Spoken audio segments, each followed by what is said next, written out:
Stocks are gaining traction here midway through the session. That's largely due to stronger than expected consumer confidence. For more on the markets today and beyond, I'm joined by David Kelly. David's been an economist for 20 years. Well, he's now chief market strategist at JPMorgan Funds, joining us now from Newton, Massachusetts. So first, David, is this a career shift for you?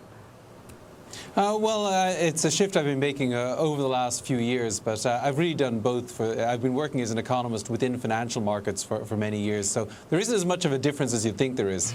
Indeed. All right, so marry your expertise with the economy and what you're seeing with the markets. You're quite bullish, and stocks today seem to be gaining traction. So what's behind that? We mentioned off the top in your introduction the good consumer confidence data, but there was also some mild housing data. We've got a busy week with the Federal Reserve, the FOMC.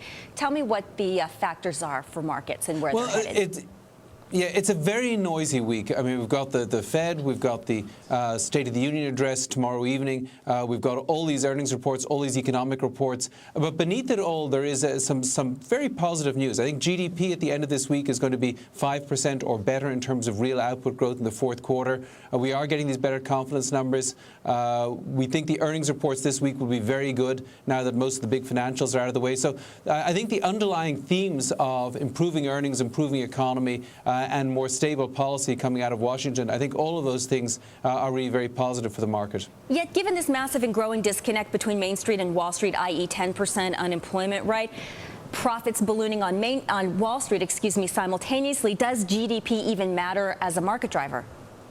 Oh, of course it does. Look, unemployment lags. I mean, we've just got to understand how the economy works. I think a lot of our problems here come from not forgetting how the economy works. You need to get economic growth going first. Now, we've got 2 strong quarters of economic growth kicking in the second half of last year. That will lead to job growth over the next few months. And I think the most important thing is to focus on keeping that GDP growth number as high as possible. If we can do that, this economy will produce jobs. Well, speaking of jobs, David, I guess that goes hand in hand with our next question about Fed policy.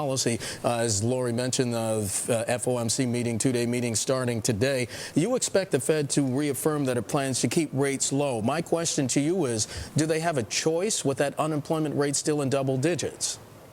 No, I don't think they have a choice, but it's the right thing to do. The downside of tightening now and causing a double-dip recession is far, far greater than any risk of inflation out there. So by keeping rates low, not only do they support an expansion and I think help build jobs going forward, but also they're pouring money back into the banking system. And what we need to do is recapitalize the banking system so that banks will be more willing to make loans to small businesses. And I think that's a very crucial element to an economic recovery.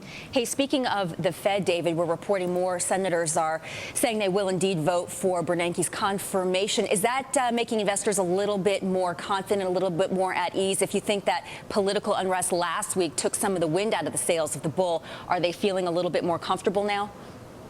I think it helps, but I think investors are still nervous. I mean, we remember back in 2008 when Wall Street felt that they absolutely had to pass the TARP bill first time around, and they didn't. So until the thing's in the bag, it's not in the bag. But I think Wall Street will breathe a sigh of relief if Ben Bernanke is confirmed. David Kelly, chief market strategist at JPMorgan Funds, joining us from Newton, Massachusetts. David, always good to have you on. Thank you so much.